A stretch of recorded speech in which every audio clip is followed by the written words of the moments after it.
What's up, everyone? Welcome to Program Your Remote.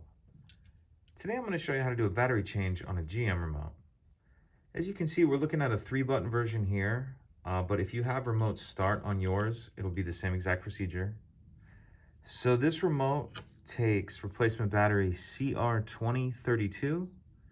So we have our replacement battery, and then we'll also need a flathead screwdriver. And what we need to do is pop this back cover off. If we look down by the key ring down here and you look towards the back cover, you'll see there's this little notch right here.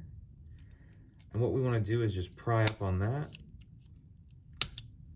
And you want to be kind of careful when you're doing it. I've seen to where these tips right here can occasionally break off when the remote gets a little bit older. But anyway, once you get that off, we can set that to the side. And now we can see our battery right here. I like to just use the flathead screwdriver, help get under the edge of it, like that. Pop out. Set our old one to the side. We'll grab our new battery, and you want to make sure that you're installing that with the plus side up. So you have plus side up like that. And then we'll take our cover.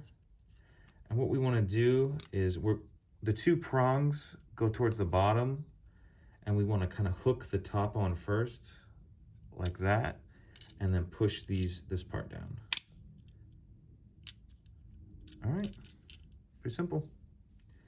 If you have any questions, please let me know. If you could take a second to like and subscribe, it helps us out, and I'd appreciate it. Thank you.